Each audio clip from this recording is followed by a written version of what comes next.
अटल जी जब खड़े हुए कहने लगे भाई हमारा कैंडिडेट नकली है लेकिन आदमी नकली नहीं है, आदमी असली है। और फिर उन्होंने उसके बारे में, नकली सिंह के बारे में जो कहना शुरू किया तो उसको असली साबित कर दिया और कहने लगा आपने असली नकली सिंह को जिताना है। मुझे अजीत सिंह ने यह कहा कि तुम लोक दल का, मैं तुम्हें प्रदेश का मंत्री बनाता हूं, इसके बाद तुम्हें एमएलसी बनाऊंगा। और उस समय अगर आपको ध्यान होगा उसके जितने एमएलसी जितने भी थे सारे के सारे मिनिस्टर बने थे। तो कैसा लगा आपको अटल जी को सुन के उस वक्त? कैसे वक्ता थे वो? बहुत बढ़िया। तो मुझे अटल जी ने कहा तुम बहुत बड़े नेता बनोगे, तुम नेता बनोगे। अच्छा। तुम नेता बनोगे। सहारनपुर के जोशी ने अटल जी को कहा था कि आप एक दिन देश के प्रधानमंत्री बनेंगे। देश के प्रधानमंत्री। टूटे हुए सपनों की सुने कौन सिसकी, अंतर को चीर व्यथा पलकों पर ठिठकी, हार नहीं मानूंगा रार नहीं ठानूंगा, काल के कपाल पर लिखता मिटाता हूँ, गीत नया गाता हूँ, गीत नया गाता हूँ। भारत की राजनीति में इन पंक्तियों का जितना महत्व आज है उतना ही महत्व कभी उस दौर में हुआ करता था जब भारत के पूर्व प्रधानमंत्री पंडित अटल बिहारी वाजपेयी ने इन पंक्तियों को दिल से गाया था। इतना ही नहीं, पंडित अटल बिहारी वाजपेयी की और भी ऐसी कविताएं रही हैं जिनको देश आज भी सुनना चाहता है, जिसमें से एक ये है कि मौत की उम्र क्या है, दो पल भी नहीं, जिंदगी सिलसिला आज कल की नहीं, मैं जी भर जिया मैं मन से मरूं, लौट कर आऊंगा कूच से क्यों डरूं। ऐसे थे पंडित अटल बिहारी वाजपेयी जिन्होंने एक कवि होने के नाते कभी राजनीति को उन पर हावी नहीं होने दिया और कभी कविताओं पर राजनीति हावी नहीं हुई। हाल ही में देश के पूर्व प्रधानमंत्री पंडित अटल बिहारी वाजपेयी की 100वीं जन्म जयंती मनाई गई। देश भर के अंदर अलग अलग कार्यक्रम आयोजित किए गए और पंडित अटल बिहारी वाजपेयी का खासकर उत्तर प्रदेश से गहरा लगाव था क्योंकि वे लखनऊ से सांसद चुने जाते थे। बात आज पश्चिम उत्तर प्रदेश के उन किस्सों की होगी क्योंकि पंडित अटल बिहारी वाजपेयी पश्चिम उत्तर प्रदेश से भी काफी लगाव करते थे। उनसे जुड़े राजनीति के कई किस्से मशहूर हैं। आज बात करने के लिए एक ऐसे ही व्यक्तित्व से आपको मिलवाएंगे जिनके साथ बिताए गए पल उस व्यक्ति को काफी अच्छे से याद हैं, उस राजनेता को काफी अच्छे से पंडित अटल बिहारी वाजपेयी की बातें याद हैं। उनसे आज आपको मिलवाएंगे। सहारनपुर जिले से 2 बार विधायक रहे लालजी कृष्ण गांधी, जो साल 1991 में विधायक रहे और साल 1993 में विधायक रहे। विधायक जी आपका बहुत बहुत स्वागत। धन्यवाद। कैसे हैं विधायक जी? आपका स्वास्थ्य बहुत बढ़िया, ईश कृपा, फर्स्ट क्लास, प्रभु कृपा। तो विधायक जी इतना लंबा समय राजनीति का रहा है, कैसे चली राजनीति? बीजेपी से कब और कैसे जुड़े आप?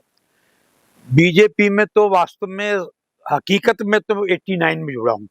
इससे पहले तो मैं संघ का नगर कार्यवाह रहा, संघ के प्रत्येक पद पे रहा, गठनायक, मुख्य शिक्षक, कार्यवाह, ये वो, और उसके बाद प्रभात कार्यवाह, फिर नगर कार्यवाह, महानगर कार्यवाह। उसके बाद थोड़ा राजनीति में ग्रुपबाजी हो गई थी बहुत ज्यादा, आपस में थोड़ा रहता ही है, मतभेद कह लो, मनभेद कह लो, जो भी।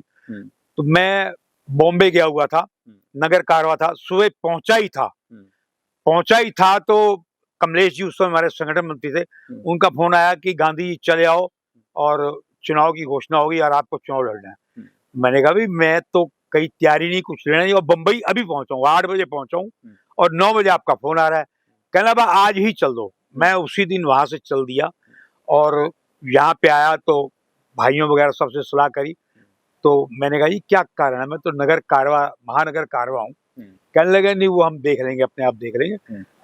मैंने प्रचारक जी से बात कर लिया और चुनाव आपको लड़ना। तो फिर चुनाव लड़ा तो मैं, लेकिन चूंकि मैं संघ का नगर कार्यवाह रहा, शुरू में तो ऐसा होता था उस समय, पुरानी बातें हैं, लोग संघ को और बीजेपी जनसंघ को एक ही मानते थे, और हकीकत भी ये थी कि जो भी निर्णय होते थे बगैर नगर कार्यवाह, बगैर मेरे निर्णय नहीं होते थे। अब मुझे शौक तो बचपन से, बाल्यकाल से ही था नेताओं को सुनने का। पहली बार जब अटल बिहारी वाजपेयी जी सहारनपुर में आए, गांधी पार्क में उनकी पब्लिक मीटिंग थी। कौन से साल की बात है ये? होगी शायद 52-53 की बात होगी, 52-53। 52 की बात कर रहे हैं आप? मैं 52 की बात कर रहा हूं। तब से आपका परिचय उनसे? हाँ, मेरा तभी से है। अच्छा। मैं बालक रहता था, मेरा अपने पिताजी के साथ, पिताजी चूंकि पाकिस्तान से ही संघ के थे, जी। उनका आना जाना रहता था, तो उनके साथ मैं भी जलसा सुनने के लिए गया हुआ था। तो बच्चा ही था मैं, बालक कह लो 8-10 साल का होगा उस समय। तो वहां गया तो बारिश बहुत तेज हो गई, गांधी पार्क में बहुत तेज बारिश हो गई। तो बराबर में नगर पालिका भवन है, बराबर में ही। तो उन्होंने कहा भाई चलो यहाँ तो बारिश हो गई है, अगर नगर पालिका में हॉल खुलवा दो, वहां चल के बैठते हैं। तो वहां बैठे, कहने लगे भाई बात ये है, इतनी बारिश हुई, भाषण वाषण तो क्या होना, आप सब लोग तो, पब्लिक तो चली गई, आप सब कार्यकर्ता हो इसलिए ये आज चलो कविता ही बोलते हैं, जिसको जो कविता आती हो वो कविता गाओ। तो अटल जी ने खूब कविताएं सुनाई। अच्छा। हाँ, हुआ ये कि 4-5 लोगों ने कविता सुनाई, एक व्यक्ति रह गया। तो वो कह रहा है मैं भी कविता सुनाऊंगा। तो उन्होंने कहा नहीं, अब बहुत देर हो गई है, अब अटल जी ही बोलेंगे, अब नहीं। अटल जी ने कहा भाई ऐसा क्यों करते हो, आखिरी व्यक्ति है, वो कह रहा है मैं कविता बोलूंगा तो उनको बोलने दो। तो उन्होंने जो कविता बोली वो मुझे आज भी याद है। उन्होंने कहा जनसंघ आया भारत में, भारत माता के चरणों में शीश झुकाने को। ये उनका पहला लाइन ये थी। आगे तो बहुत कुछ मुझे याद रही है। अटल जी ने कहा देखो, मैंने कहा था ना इनकी कविता सुनो, कितनी शानदार बात इन्होंने कही है कि जनसंघ आया भारत में, भारत माँ के चरणों में शीश झुकाने को। और आगे बहुत कुछ उन्होंने इस प्रकार का। तो अटल जी बहुत खुश हुए। तो फिर मैंने मेरा परिचय करवाया गया, कह रहे आप कैसे, मैंने कहा जी मैं पिताजी के साथ आया हूँ, मुझे शौक है और इसलिए। कहने लगा अच्छा। तो कैसा लगा आपको अटल जी को सुन के उस वक्त? कैसे वक्ता थे वो? बहुत बढ़िया। तो मुझे अटल जी ने कहा तुम बहुत बड़े नेता बनोगे, तुम नेता बनोगे। अच्छा। तुम नेता बनोगे। बहुत अच्छा। ये मेरी उनकी पहली मुलाकात थी। अच्छा, पहली मुलाकात। उसके बाद तो आपने सीधा 89 का जिक्र किया, जैसे अब क्या आप 89 में नगर कारवा बने, तो फिर आपका मन उस टाइम राजनीति में बना कि मुझे राजनीति करनी है, अब जब अटल जी ने कह दिया कि आप नेता बनोगे? नहीं, वो वातावरण ही कुछ इस प्रकार का था। पहली बार चुनाव लड़ा था, चुनाव तो हारना ही था मुझे, क्योंकि 89 में आप पहला चुनाव लड़े? पहला चुनाव 89 हारना ही था। ठीक है। उसके बाद 91 में जीत गए। बीजेपी से आप 89 में चुनाव लड़े तो आप हार गए। हाँ। फिर 91 का जो दूसरा इलेक्शन आया, फिर आप उसमें जीत गए। तो जब आपका टिकट हुआ तो उसमें भी कुछ अटल जी की भूमिका रही, आप उनसे मिलने गए या प्रदेश लेवल पे चीजें? नहीं, प्रदेश लेवल पे ऐसा हुआ, वो आप सुनोगे तो वो भी आप हैरान हो जाओगे। इससे पहले मुझे 1970 में टिकट दिया जा रहा था, 1977 में। तो कल्याण सिंह जी बोले, कह लगे भाई चुनाव आपको लड़ना है, क्योंकि पंजाबी क्षेत्र बाहुल्य है, चुनाव आपको लड़ना है। मैंने कहा भाई मैं तो संघ का, अरे मैं भी जिला कारवा था। कल्याण सिंह बोले मैं भी जिला कारवा था, और जिला कारवा से आज इस ऊंचाई पर पहुंचा हूं। आप चुनाव को ऐसे ऐसे हाथ करके आप चुनाव को ऐसे उठाओगे, और मैं आपका भाषण देने के लिए आऊंगा, आपको चुनाव लड़ना है। लेकिन उस समय मेरे पिताजी चूंकि हमारे वो संघ के आदमी थे शुद्ध रूप से, आपके फादर भी, हाँ, उन्होंने लड़ने से मना कर दिया, कहने लगे नहीं। तो 89 में कमलेश जी से पिताजी के बहुत अच्छे संबंध थे। उन्होंने, कमलेश जी ने पिताजी को तैयार कर लिया, और मैं पहला चुनाव 89 में लड़ा। अच्छा। लेकिन उसके बाद की एक बहुत मजेदार घटना अटल जी की है। चौधरी नकली सिंह जी लोकसभा का चुनाव लड़ रहे थे जी। नकली सिंह जी, मैं उस बैठक का, मीटिंग का ऑर्गेनाइज कर रहा था, संचालन मैं कर रहा था। अच्छा। तो अटल जी जब खड़े हुए, कहने लगे भाई हमारा कैंडिडेट नकली है, लेकिन आदमी नकली नहीं है, आदमी असली है। और फिर उन्होंने उसके बारे में, नकली सिंह के बारे में जो कहना शुरू किया, तो उसको असली साबित कर दिया, और कहने लगा आपने असली नकली सिंह को जिताना है। और वो हुआ कि वो जीते। वो अखबारों में हमने मतलब कटिंग्स पढ़ी है, जो आप बता रहे हैं कि आदमी असली है, नाम नकली है। नाम नकली है। संचालन मैं ही कर रहा था उस पब्लिक मीटिंग का। तो अटल जी के टाइम में कभी दिल्ली गए आप? हाँ, दिल्ली गए। या उनसे, जैसे लोग बताते हैं कि अटल जी का व्यक्तित्व तो ऐसा था कि वो सबसे अच्छे से मिलते थे, बहुत अच्छे से, प्रोटोकॉल नहीं था कि भाई जो भी आ गया। ना, बहुत अच्छे। अरे एक बार तो ऐसा हुआ, मैं, नकली सिंह जी और 2-3 लोग और थे, हम मिलने के लिए गए, तो टहल रहे थे कुत्ते के साथ अपने लॉन में, वो टहल रहे थे दिल्ली में। तो एकदम बोले अरे नकली तू कैसे भाई, तू कैसे आ गया? कह लगे नहीं कुछ काम था, आए हुए थे। हमने कहा चलो वाजपेयी जी से मिलते चलो।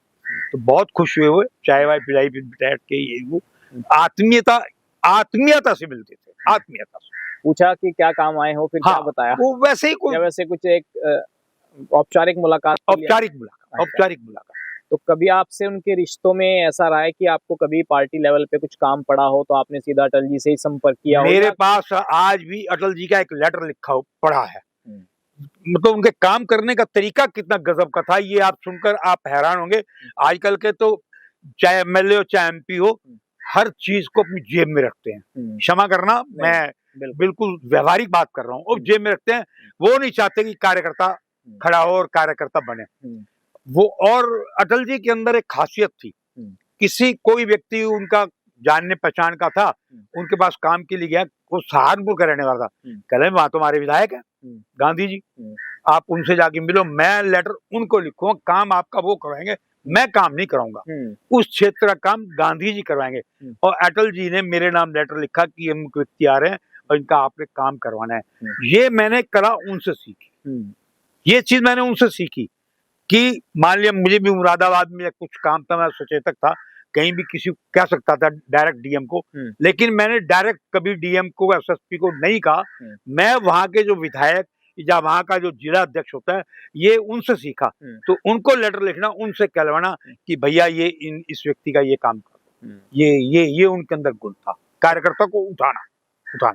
ये बताइए, कभी आपने प्रदेश की राजनीति में कल्याण सिंह एक हिंदुत्व का चेहरा थे उस वक्त जिस दौर में आप विधायक रहे हैं, और देश की राजनीति में पंडित अटल बिहारी वाजपेयी का कद बड़ा था, तो कभी ऐसी चीजें देखी हैं? क्योंकि लोग बताते हैं कि कल्याण सिंह खुद को एक प्राइम मिनिस्टर के तौर पर आने वाले समय में देखना चाहते थे, जबकि उत्तर प्रदेश में जो घटनाएं हो रही थी, चाहे बाबरी विध्वंस का मामला रहा हो, तो उससे अटल जी थोड़ा नाराजगी जाहिर करते थे, क्योंकि वो एक सेक्युलर चेहरा जरूर थे, लेकिन लोग कहते थे कि ये आदमी तो अच्छे हैं अटल जी, विपक्ष भी कहता था, लेकिन पार्टी आपकी गलत है। पार्टी गलत है। तो ऐसा कभी सुना है कि कल्याण सिंह जी और अटल जी के बीच कुछ इस तरीके के मतभेद रहे हो? नहीं, अब वो रहे होंगे, वो अलग विषय हो गया, हो सकता है हमारे सामने कभी इस प्रकार की कभी बात नहीं आई। कल्याण सिंह ने जब भी बात अटल जी के बारे में बात की, बड़ी सम्मान पूर्वक, बड़ी है जैसे वो उन्हीं के आदमी हो, इस तरह की बात की है। और बल्कि एक बार तो ऐसा हुआ, बातचीत चल रही थी, हर जनसंघ के पास पैसे की, जनसंघ काल की बात कर रहा हूँ, पैसे की कमी रहती थी, पब्लिक से चंदा मांगते थे, पब्लिक से चंदा मांग के करते थे। तो ये तय हुआ कि प्रदेश के अंदर हर जिले में अटल जी को धनराशि भेंट की जाएगी। तो हमने भी यहाँ किया, नगर में था कि उनको 1 लाख रुपया भेंट देना है। ये जनसंघ काल की बात बता रहा हूँ, बहुत पुरानी बात है, बहुत पुरानी बात है ये जनसंघ काल की। तो नरेंद्र करल उस समय जिले के महामंत्री थे, उन्होंने घोषणा कर दी भी 1 लाख रुपया देना है, और बाकी जिले में उस समय हरिद्वार, रुड़की, ये सब सहारनपुर के जिले के अंतर्गत ही था। ये सब जिला, हरिद्वार भी हमारी सहारनपुर का ही अंग था। तो अटल जी आए यहाँ पर, तो उन्होंने नरेंद्र करल ने उनकी 7 जनसभाएं करा दी, हरिद्वार, रुड़की, देवबंद, सहारनपुर, और रात को इतना थका दिया कि रात को खाना भी यहीं, भीमसेन तोमर हमारे कार्यकर्ता थे, अनुसूचित वर्ग से आते थे, उनके घर पे खाना था, रात को 10 बजे खाना, मैं भी चूंकि संघ के नाते मुझे भी इनवाइट करते थे, मैं भी गया, खाना खाया। लेकिन उन्होंने कहा भाई मुझे तो सुबह गुवाहाटी जाना, दिल्ली छोड़ने नरेंद्र करल जी गए, तो उन्होंने कहा भाई मुझे तो आज इन्होंने इतना थका दिया है, बल्कि वो विजय राजा सिंधिया जी के साथ जाना था, सिंधिया जी ने भी जाना था, उन्होंने नरेंद्र करल जो महामंत्री से बहुत डांट लगाई कि तुमने क्या कर दिया, इस उम्र में इतनी 7 जनसभाएं कराई, रुड़की, हरिद्वार, देवबंद, और ये पूरा इतना घुमा दिया। उन्होंने कहा मैं अब गुवाहाटी जाने की स्थिति में नहीं हूँ, गुवाहाटी नहीं गए, और विजय राजा सिंधिया को भेजा कि तुम जाओ, क्या उनका स्वास्थ्य ठीक नहीं है। तो इस प्रकार के कार्यकर्ताओं का इतना सम्मान करते, किसी ने कह दिया कि वहां चलना है, ये करना है, वो करना है, तो उस काम को करते थे, कार्यकर्ताओं को सम्मान करते। आपको लगता है कि राजनेता हो तो अटल बिहारी वाजपेयी जी जैसा हो? जितनी बार सहारनपुर आए तो कितनी चीजें आपको याद है? एमपी के इलेक्शन में प्रचार करने आए, चाहे नकली सिंह जी के लिए आए हों, या 2004 में तो खुद चौधरी यशपाल सिंह जी सहारनपुर से लोकसभा का चुनाव लड़े थे, तो कितनी बार सहारनपुर आए, वो कितनी जनसभाएं आपको लगभग याद होंगी उनकी? मैं तो हर जनसभा में गया हूँ, लेकिन कम से कम 7-8 बार वो सहारनपुर में आया है। तो क्या मन से क्या बोलते थे जब सहारनपुर आते थे? किन मुद्दों को ज्यादा उठाते थे अटल जी यहाँ सहारनपुर आके? सहारनपुर में आकर पार्टी की बात ही करते थे, पार्टी को कैसे ऊपर ले जाना है। कहने लगा भाई हमें तो ये लग गया था, मैं बता रहा हूँ कि एक दफा बैठे हुए थे वैसे ही, तो एक और ज्योतिषी को मेरे मित्र थे, मैं उनको साथ ले गया था। तो उन्होंने पहली बार उनको अटल जी का वो सुना, तो कहने लगे भाई ये किसी दिन देश का प्रधानमंत्री बनेगा। ज्योतिषी बोला ये देश का प्रधानमंत्री बनेगा। तो मैंने उनसे कहा भाई ये क्या कह रहे हैं आपके बारे में, कि मैंने कहा जिस समय शपथ लोगे तो मुझे भी बुलाना। सहारनपुर के ज्योतिषी ने अटल जी को कहा था कि आप एक दिन देश के प्रधानमंत्री बनेंगे। देश के प्रधानमंत्री। वो किस सन की बात है, कुछ याद है आप? ये होगी मेरे ख्याल से शायद 67 की बात है। अच्छा, इतने पहली बात है। हाँ। तो जब आप 91 में विधायक बने तो मुझे लगता है सरकार बीजेपी की रही होगी उस वक्त। कल्याण सिंह चीफ मिनिस्टर बने थे। 6 दिसंबर 1992 को तो इस्तीफा ही दे दिया था। जी जी जी। तो उस दौरान कुछ यादें हैं आपको कि 6 दिसंबर 1992 को क्या हुआ था? पंडित अटल बिहारी वाजपेयी का बाबरी विध्वंस में क्या रोल रहा? वो उन्होंने नाराजगी जाहिर की? नहीं, वो शांत रहे, उन्होंने एक शब्द नहीं बोला। अटल जी ने पूरे विषय में कभी कोई शब्द नहीं बोला। वो तो कल्याण सिंह ने ही किया था। और जिस समय बात आई कि भाई मुकदमा दायर करना, ये करना, वो करना, तो उन्होंने कहा डीएम एसएसपी किसी का, प्रदेश के डीजीपी, ये वो, किसी का कोई कसूर नहीं, केवल मेरा कसूर है, ये जो कुछ हुआ है मेरे कारण हुआ है। कल्याण सिंह ने सब लोगों को बचा लिया। कहने जो कुछ हूँ मैं हूँ, इसका कसूरवार मैं हूँ, केवल और केवल मैं ही हूँ। ये कल्याण सिंह जी की एक खूबी कहना चाहिए कि बहुत बड़ी महानता थी उनकी, ये महानता थी कि उन्होंने ऊपर ले गया। आपको याद है 6 दिसंबर 1992 का पूरा दौर क्या हुआ था? पूरा दौर, पूरा याद। बस भाई आप तो एमएलए थे उस टाइम। मैं एमएलए था। इससे पहले भी जितने भी मंच संचालन होते थे राम मंदिर के, राम मंदिर का मैं संयोजक था, तो मैं ही ऑर्गेनाइज करता था। तभी तो मुझे राजनीति भेजा गया, पैसे थोड़ी भेजा गया। लेकिन 93 के बाद जो है आप सक्रिय राजनीति में नहीं रहे, कोई कारण खास? नहीं, 93 के बाद मैं 96-97 तक रहा। कारण था, आप 96 में चुनाव लड़े थे? हाँ, नहीं, हाँ 96 के चुनाव लड़ा था सहारनपुर से, लेकिन बीजेपी से नहीं लड़ा था। अच्छा। हाँ, बता देता हूँ। हुआ ये कि अब ऑफ द रिकॉर्ड बात है वो, कि यहाँ कलराज जी उस समय हमारे प्रदेश के अध्यक्ष थे, कलराज जी, और उन्होंने, ये ऑफ द रिकॉर्ड है ये बात, वो अध्यक्ष थे, तो उन्होंने राघव लखनपाल से वायदा कर दिया था कि तुम्हें सहारनपुर से टिकट दिलवाऊंगा। उनके पिताजी से? नहीं, निर्भय पाल जी को नहीं, इसे राघव। राघव उनके पिताजी का देहांत हो गया था। अच्छा। पिताजी का देहांत हो गया भाई। उसकी माँ जाके रोई थी इनके आगे, इसकी माँ, दादी, कि भाई मेरा बेटा कहाँ सरसावा से लड़ता है, रात को जाना आना पड़ता है, चोर डाकू या कभी कुछ हो जाए, जैसे मेरे बड़े बेटे का वो हुआ है, तो मेरे पोते का भी इस तरह से ना हो जाए, तो इसको सहारनपुर से लड़ा दो। तो ये वादा कर बैठे थे।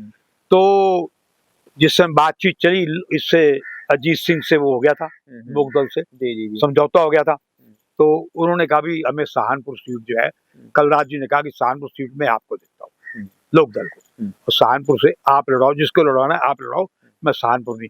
उन्होंने कहा मुझे सहारनपुर नहीं चाहिए, सहारनपुर नगर तो शुद्ध बीजेपी का है, हमें नकुड़ गंगो या और कोई सीट दे दो, या ससावा दे दो, कुछ दे दो, वहां से। कहने लगा नहीं सहारनपुर दे दो। कलराज जी ने क्योंकि वायदा कर रखा, मैं वायदा से मुकरू ना, इसलिए सहारनपुर सीट का उनको ऑफर किया। तो अब उन्होंने ढूंढा, तो वो वहां से पता लगाया कि भाई जीत सकता है तो लालकृष्ण गांधी जीत सकता है, तो उन्होंने कहा भी चलो आप लड़ो। तो मेरे पास फोन आया कि आपको टिकट दिया जा रहा है, आप लड़ो। मैंने कहा भाई कौन? कह लगे आपसे अजीत सिंह जी बात करेंगे और आपको लोकदल से टिकट मिल रहा है। मैंने कहा मैं तो संघ का स्वयंसेवक रहा हूँ, और मेरा जन्म ही पिताजी का, हमारा जन्म ही संघ में हुआ है, मैं लोकदल से चुनाव नहीं लड़ूंगा। कहने लगा आप बात तो कर लो। मैंने कहा अच्छा। तो सबसे पहले मैंने कल्याण सिंह जी को फोन मिलाया, फोन नहीं मिला। उसके बाद मैंने कलराज जी को फोन मिलाया, कहले अरे भाई आप लड़ो, इलेक्शन लड़ो, आप तो 2-3 को और साथ लेके आओगे, आप कहीं नहीं जाने वाले। मैंने कहा अच्छा, मैं घर में बच्चों से बात करता हूँ। तो मेरा बड़ा लड़का जो है, बड़ा लड़के ने कहा कि बाबूजी क्यों अपनी जिंदगी खराब करते हो, तुम्हें लोकदल से चुनाव नहीं लड़ना चाहिए। तो मैंने कहा नहीं, प्रांत प्रचारक जी ने कह दिया, संघ के, मैंने तो जो मेरी मातृ संस्था है, प्रांत प्रचारक जी ने कह दिया कि आपने लड़ना है, तो इसलिए थोड़ा सा। कहना अच्छा आप देख लो। तो प्रांत प्रचारक जी के कहने पर मैंने ये टिकट लिया था। और गठबंधन में थे उस टाइम 96 में अजीत सिंह आपके, हाँ, उस समय अजीत सिंह जिंदा थे। तो 96 में बीजेपी से फिर कौन लड़ा था? बीजेपी नहीं लड़ रहा, बीजेपी और उसका लोकदल का समझौता हो गया था ना, आप लड़े थे 96 में लोकदल से, लोकदल से। और निर्भय पाल शर्मा के बेटे कहाँ से लड़े थे? ये सरसावा से। अच्छा, राघव लखनपाल शर्मा हाँ, भी सरसावा से सरसावा लड़े थे। तो उसके बाद जो चीजें हुई, फिर 96 का चुनाव आप हार गए थे। मैं हार गया। तो सहारनपुर से कौन जीता था उसको? सहारनपुर से उस समय जीते संजय गर्ग। संजय गर्ग। हाँ, इसको मैं समाज- एक बार हरा चुका था, अच्छा, इसको भी मैं हरा चुका था। 93 में हाँ, तो ये संजय गर्ग जीता था समाजवादी पार्टी से। जी, क्योंकि इन लोगों ने क्या, उसने संजय गर्ग ने हर जगह यही कहा, कहने लगा भी अगर वो जनसंघ से, जनता पार्टी से होता, भारतीय जनता पार्टी से, तो मैं आपको बनाना करता हूँ, तो लोकदल से है। लोकदल गलत प्रचार हो गया लोगों हाँ, का। तो वो तो उसका नुकसान हुआ आपको, उसका राघव मुझे लखनपाल शर्मा के आने- राजनीतिक नुकसान भी बहुत हुआ, मेरा व्यक्तिगत भी नुकसान हुआ। लेकिन बीजेपी में भाई, मैं बीजेपी में उसको दो राय ही नहीं है। मुझे अजीत सिंह ने ये कहा कि तुम लोकदल का, मैं तुम्हें प्रदेश का मंत्री बनाता हूँ, इसके बाद तुम्हें एमएलसी बनाऊंगा। और उस समय अगर आपको ध्यान होगा, उसके जितने एमएलसी जितने भी थे, सारे के सारे मिनिस्टर बने थे, लेकिन मैंने वो भी मिनिस्ट्री भी कबूल नहीं की। मैं चूंकि शुद्ध रूप से बीजेपी का, मैंने कहा नहीं, आपने लड़वाया था ठीक है, वो मैं प्रांत प्रचारक और बीजेपी वालों के कहने से ही लड़ा था, इसलिए मैं लोकदल में नहीं आऊंगा, मैं बीजेपी में था। बीजेपी। तो आपने इतना लंबा समय जनसंघ में और बीजेपी में दिया है, आज की बीजेपी को आप कहाँ देखते हैं? क्या वो अटल बिहारी वाजपेयी, अडवाणी जी की बीजेपी आज है, या आप कह सकते हैं कि नहीं, आज तो मोदी जी और शाह वाली बीजेपी है? नहीं, वो जमीन आसमान का अंतर हो गया, जमीन आसमान। क्या बदला है? दो लोग, पहले लोग ईमानदार थे, लोग जो थे जनता की सेवा के लिए चुनाव लड़ते थे, नेता कि मैं, हाँ, जो भी नेता चुनाव लड़ते थे, उनके मन में ये होता था कि मुझे पब्लिक का काम करना, जन सेवा करनी। लेकिन आज क्षमा करना, ये ऑफ द रिकॉर्ड, ये भी ऑफ द रिकॉर्ड वाली बात है, सच बात ये है, आजकल केवल केवल केवल केवल पैसे की राजनीति रह गई, पैसे की राजनीति है। हर व्यक्ति खूब पैसा खर्च करता है, पैसा खर्च करता है, पैसा कमाने के लिए, कमाता भी है। क्षमा करना, मैंने तो पहला चुनाव में 50,000 बचे थे, मैंने प्रदेश कार्यालय में दिए थे कि मेरे ये 50,000 जनता से मेरे घर का एक नया पैसा खर्च नहीं हुआ था। दूसरे चुनाव में भी, ये नवासी की बात कर रहा हूँ, दूसरे चुनाव में भी मेरा एक नया पैसा खर्च नहीं हुआ था, केवल पब्लिक के पैसा खर्च हुआ। मेरा घर पे जो खाना वाना खा गए या कार्यकर्ता आ गए वो अलग विषय है, मेरा कोई पैसा 2 इलेक्शन में कोई खर्च नहीं हुआ। जिस दिन जब लोकदल का इलेक्शन लड़ा, तो मुझे सारा पैसा खुद ही खर्च करना पड़ा, क्योंकि बीजेपी वालों ने कह दिया तुम बीजेपी से हो नहीं और लोकदल से हो, इसलिए तो बल्कि अजीत सिंह से भी मैंने पैसे मंगवाए थे, उन्होंने 1 लाख रुपए उन्होंने भी दिया था। तो आप मानते हैं कि जो योगी आदित्यनाथ आज उत्तर प्रदेश में मुख्यमंत्री हैं, देश में मोदी जी की सरकार चल रही है, तो सिस्टम सही काम कर रहा है क्योंकि समय बदला है, या आप मानते हैं कि नहीं, देखिए 2 लोग पूरे देश को चला रहे हैं, संगठन को चला रहे हैं, आप ऐसा मानते हैं? ये आपकी बात बिल्कुल सही है। तो जितने भी हमारे नेता हैं, विधायक हैं, एमपी हैं, वो जिंदा ही योगी और मोदी के नाम पे है। खुद का कोई अस्तित्व नहीं है? खुद का उतना नहीं है जितना होना चाहिए, जितना होना चाहिए उतना नहीं है। कुछ लोग हैं पुराने अभी भी, ऐसा नहीं है। मैं जानता हूँ, सतीश महाना है, अपने वो सुरेश खन्ना जी हैं, कुछ लोग हैं, ऐसा नहीं है, मैं जानता हूँ। तो उनसे मिलते हैं कभी आप? उनसे खूब मिलते हैं, वो जब आते हैं मेरे घर पे आते हैं बेचारे। लखनऊ जाते हैं आप? लखनऊ मैं अब जाना बंद किया, जब से थोड़ा रीढ़ की हड्डी का मैंने ऑपरेशन कराया था, इससे पहले जाता था। मुझे एज ए वीआईपी ट्रीट करते हैं। एक बार तो आप सुन के हैरान हो जाओगे कि ये सतीश महाना मिनिस्टर थे, मैं मिलने चला गया, ठंड का मौसम था, रजाई पे कम्बल, रजाई लेके ये बेड पे लेटे हुए थे, मैं कुर्सी बैठ गया, कहने वहां भी बैठते हो, यहाँ आओ मेरे पास आओ, और मेरे साथ रजाई में, एक ही रजाई में हम दोनों रजाई में बैठ गए, यानी कि ये मेरा रिकॉर्ड करते। तो आज सहारनपुर की स्थिति बीजेपी में कितनी बदली है? कितना महत्व मानते हैं पुराने नेताओं का बीजेपी में है, खासकर सहारनपुर में? वो रिस्पेक्ट मिलती है पुराने होने के नाते, या बदल गया? मुझे तो मिलती है। कारण क्या है, सब लोग ये समझते हैं कि मेरी ऊपर जान पहचान बहुत ज्यादा है, ईश्वर कृपा है, ये प्रभु कृपा है, और मेरा सब सम्मान करते हैं, कोई भी आता है। चूंकि सबसे बड़ी बात तो ये है, सबसे बड़ी बात, जो इस समय प्रदेश अध्यक्ष हैं, इनको चुनाव में मैं जिता के आया था, जिला अध्यक्ष का। अच्छा। इनका चुनाव मैं करवाया था और वो मेरा एहसान मानते हैं। वो मेरा एहसान मानते हैं, कहते हैं अगर आपकी जगह कोई और चुनाव अधिकारी होता तो चुनाव टाल देता, क्योंकि एक दिन पहले वहां पर नगर का चुनाव हुआ तो उसमें गोली चली थी, गोली। ये दूसरे दिन चुनाव था, शकुंतला थी उस समय, तो गोली चल गई थी। दूसरे दिन मैं इनका चुनाव करवाने गया तो वहां भी काफी बहुत परेशानियां थी, बहुत। मुझे कहकर भेजा गया था कि आपने इसको अध्यक्ष बनाया है। कहते थे पहले भी तय रहता था मैं इसको अध्यक्ष, लेकिन उसके बारे में मैंने पता करवाया, क्योंकि मेरे काम करने का तरीका और है, मैं संघ का आदमी हूँ। मैं जहाँ वो ठहराते थे वहां ठहर तो जाता था, लेकिन सुबह सुबह निकल जाना किसी कार्यकर्ता के यहाँ और उससे पूछना भी क्या स्थिति है, कैसे है। 8-10 कार्यकर्ताओं के घर जाना, उससे स्थिति पूछनी और मन में वो बात रख लेता था। तो जिस व्यक्ति का नाम उन्होंने लिया था वो अध्यक्ष के योग्य नहीं था। तो मैंने लोगों से पूछा तो ये अपने जो अध्यक्ष जी हैं, जो इस समय प्रदेश अध्यक्ष हैं चौधरी, हाँ, तो इसके बारे में लगा तो मैंने कहा अच्छा भाई, मैंने फिर अनुसांगिक क्षेत्र के भारतीय मजदूर संघ के प्रदेश उपाध्यक्ष को, पश्चिम प्रदेश नहीं पूरे प्रदेश उपाध्यक्ष को बुला लिया।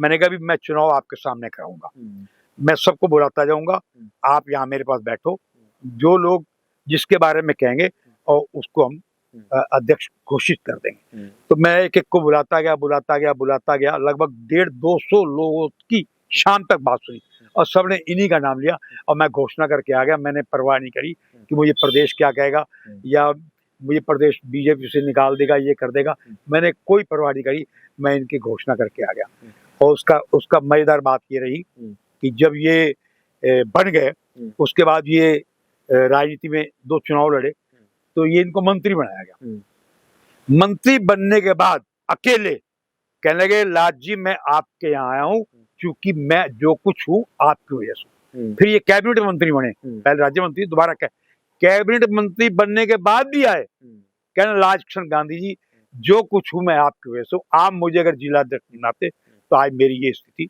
नहीं होती। आज भी मेरा वो पूरा रिकॉर्ड, जब भी आते हैं मेरे से बगैर मिले, यही इसी बगैर मिले कहता है गांधी जी का चलना। तो इसीलिए जितने कार्यकर्ता हैं, बात आई थी कार्यकर्ता, इसलिए कार्यकर्ता मेरा सम्मान करते हैं कि ये पुराना आदमी इनका सबसे पीछे। अभी वो पर्यवेक्षक आए हुए थे तो वो भी मेरे काल के निकल गए। मैं उस समय सचेतक था और वो विधायक थे। अब वो अलग बात है कि अब वो कुछ और बन गए, तो वो भी बहुत हैरान हुए, आए कहना है भी गांधी से मिलना है। तो जितने भी नए कार्यकर्ता है जो बने हैं, नए कार्यकर्ता हैं बेचारे, तो उनको मेरे बारे में कि वही इसकी पहुंच बहुत ऊपर था कि मेरा इसलिए रिकॉर्ड करते हैं, वैसे करते हो मुझे नहीं पता। चलिए गांधी जी, मेरा अंतिम सवाल आपसे है, वैसे आपके पास किस्से बहुत हैं सुनने के लिए, हम समय समय पर आपके किस्से सुनेंगे। अटल बिहारी वाजपेयी की कुछ कविताएं आपने सुनी हो, जो जैसे अब आपने शुरुआत में बताया था, बहुत ऐसी पंक्तियां याद हैं कुछ आपकी उनके? एक कविता उनकी बहुत बढ़िया लगी मुझे, जो आप कविता की पंक्तियां तो याद नहीं है, भावार्थ याद है। हाँ, वो बताइए। भावार्थ याद है। उन्होंने भगवान से प्रार्थना की, हे भगवान मुझे इतना ऊपर मत उठाना, इतना ऊंचा मत उठाना कि लोग मुझे ऐसे देखें, मुझे सामान्य ही रहने देना। ये प्रधानमंत्री बनने की बात है। बिल्कुल, ये कविता उन्होंने लिखी थी कि मुझे इतना ऊपर मत होना कि लोग मुझे पहाड़ जैसा ना बनाना। ये तो मुझे वो कविता उनकी बहुत पसंद है। चलिए गांधी जी, आपने अपना समय दिया, आज आपका बहुत बहुत धन्यवाद, बहुत बहुत शुक्रिया। लगातार हम आपसे जुड़ेंगे और आपसे सहारनपुर के राजनीति के किस्से, आपके जीवन पर हम एक अलग से वीडियो बनाएंगे। तो दर्शकों, ये थे पूर्व विधायक लाजकृष्ण गांधी जी, जिन्होंने अटल बिहारी वाजपेयी से जुड़े किस्से बताए, कुछ और किस्से भी बताए। आगे आने वाले वक्त में हम आपको इनके जीवन का परिचय, कैसे जनसंघ से जुड़े, कैसे विधायक बने, और इसके अलावा सहारनपुर की राजनीति में जो 2 बड़े परिवार रहे हैं, रशीद मसूद परिवार और चौधरी यशपाल सिंह का परिवार, उनके किस्से कैसे रहे हैं, जनसंघ का दौर कैसा रहा, वो दौर सब कुछ आपको दिखाएंगे अगली वीडियो में। आज के लिए बस इतना ही, नमस्कार।